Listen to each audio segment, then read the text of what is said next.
We are making chocolate chip mandel bread today. Oops. We are making chocolate chip mandel bread today. I have already prepared the ingredients, so it will be a lot faster than normally, but I'll tell you what I'm putting in.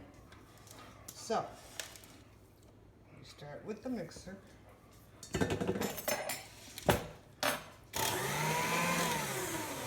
Unlock it. Make sure my bowl is clean, so I'm wiping it out. Nice, clean, cold bowl. You beat 3 eggs. 3 eggs until creamy, and add 1 cup of sugar, granulated sugar.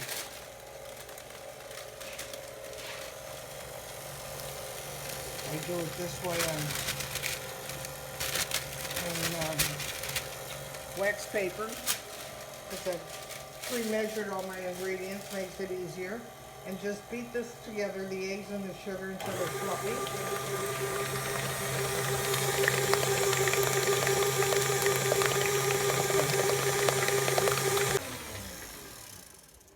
Okay, I've beaten the eggs and the sugar together till they're nice and creamy. And then I'm going to add 1 cup of vegetable oil. 1 full cup of vegetable oil. And a teaspoon or so of pure vanilla.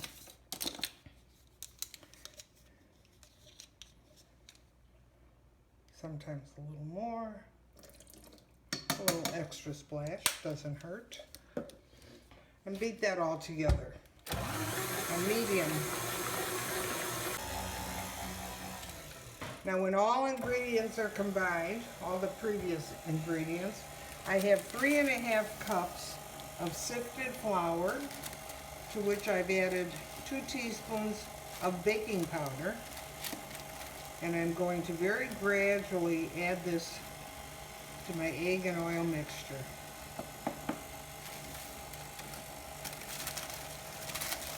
So this is the way I've learned to do it. A little bit easier on a low speed.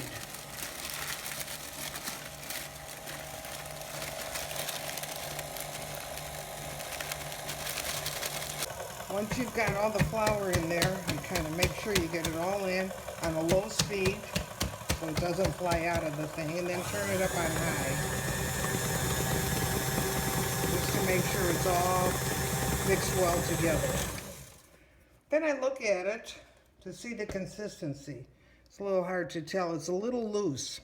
So I'm going to add a little bit more flour. When it's this loose, it's very hard to handle. So I'm going to add about another, I'd say 1/4 cup of flour that's been pre-sifted. Okay.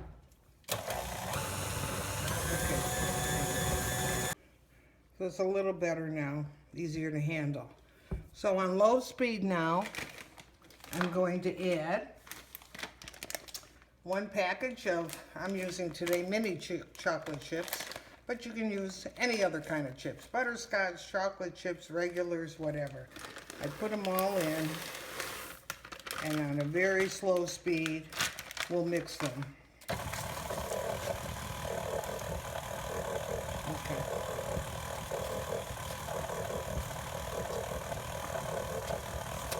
When they're just about thoroughly mixed, turn it off, and now comes the hard part.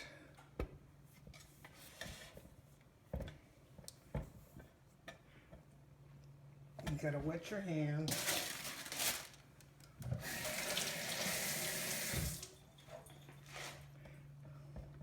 Take off the beater.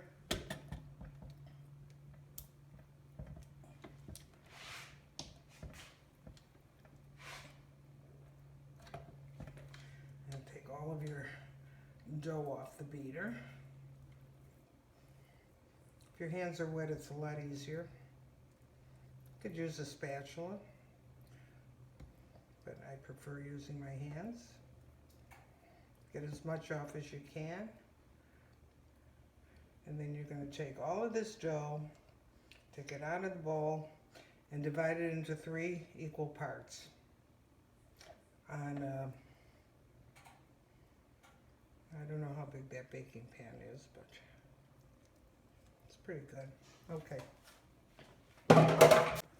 It's heavy for me, so I kind of divide it in 3 pieces.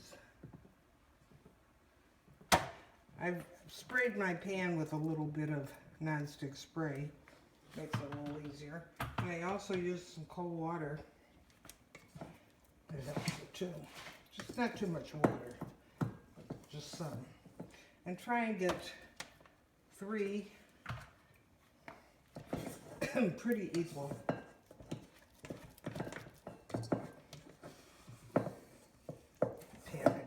What would you call these? Lumps?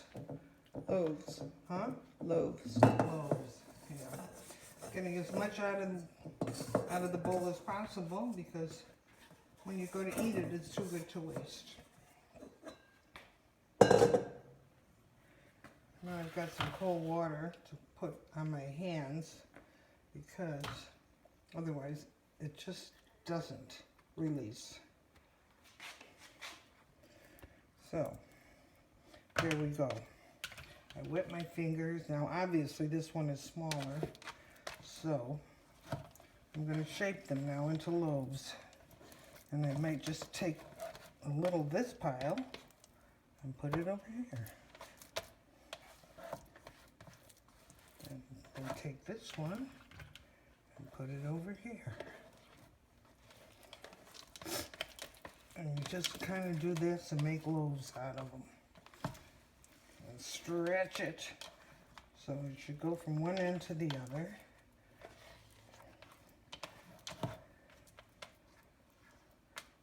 Just about like that. And this one should go. If your hands are wet, it's a lot easier. If your hands aren't wet, you're never going to be able to do this.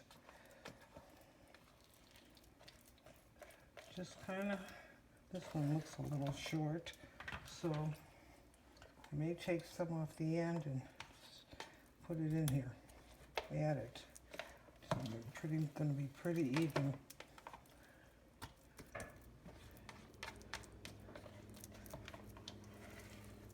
That's looking better. What did you say? How's that look, Tammy? It looks good. This one in the middle is a little fatter, but it's okay. Just from one end to the other like that. There we go. We're going to put them in the oven and bake them for approximately 35 minutes till they look nice and brown but not burnt. Good. Okay. Has it been 35 minutes? Just about. Wasn't it 5 after? Yeah. So now it's 38. Yeah, so that's just really approximate. You gotta kind of look. Now the ends are nice and brown. Could have been a little browner in the middle, but any more than this would burn.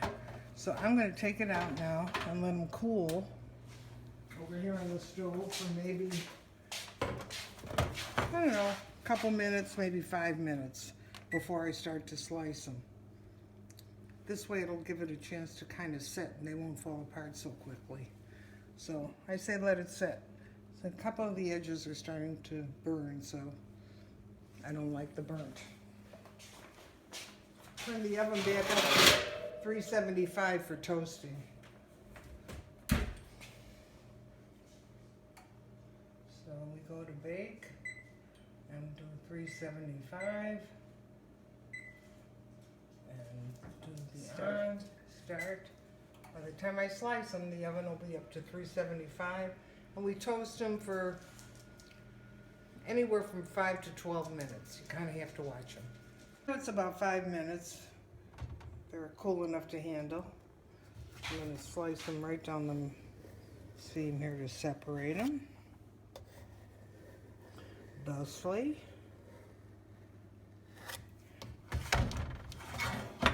And then I'm going to cut them in half. Easier to handle on the diagonal.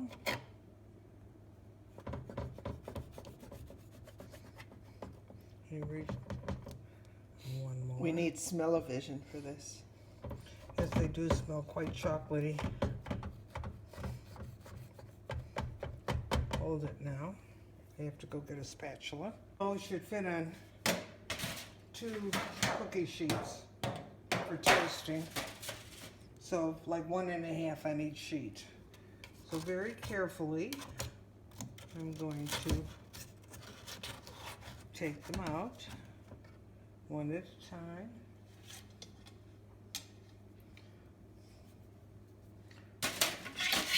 And with a serrated knife, it's the best one I have, I'm going to slice them.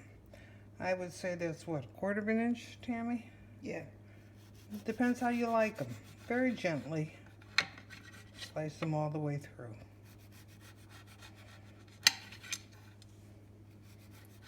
You have to be pretty gentle because they're hot and they do fall apart easily. And so you just might have some broken ones, but do not throw them out. They're certainly edible. I get down to the end, and of course, the ends I save for myself. Like now. How is it? Not too bad. Okay. And then, of course, with your spatula, you take them, lay them out thusly. And like I said, you get 1.5 you should get on one of these pans. So smaller pieces go in between. And you go back and you take the next one. And you keep doing it until you get all of them. So in this one pan, I should get 1.5 on each pan. 2, 3. Okay. All sliced and ready for toasting. 2 trays. I'm going to stick them in here in a 375 oven. Maybe 5 minutes, maybe less. You leave them in too long and they'll be burnt, and then they taste bitter. The ones on the top will probably brown faster. That's how ovens work. So it's 2:56. We'll take them out shortly. A little longer than I thought. I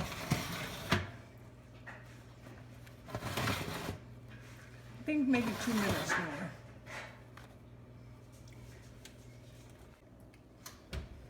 So now it's basically longer than I thought. It's really 10 minutes of toasting time at 375. And they look pretty good to me. They'll probably get a little bit browner as they just sit. Those definitely are cooked. Those are on the top shelf. These on the bottom shelf.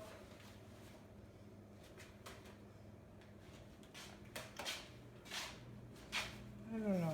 I might want to leave these like for 1 more minute. I'll put them up here.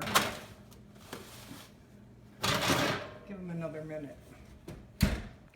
So now it's like 2 minutes more on these as I put them up on the top. And they don't look brown, but if you leave them too long, especially with chocolate, it tends to burn. So I do think that these are cooked enough. Now they're going to just sit here until they get nice and cool, and I could package them up. I have a container here, which is rather not a big container. It won't hold them all, but I am going to take them to the temple tonight for our onik. And I hope that the people there that get them will enjoy them. Now, can you tell everybody a story to close this out? Well, to close this out, I'll turn off the oven and I'll tell you a story about Jack and Nori. And now my story's begun. I'll tell you another about Jack and his brother. And now my story is done. Goodbye.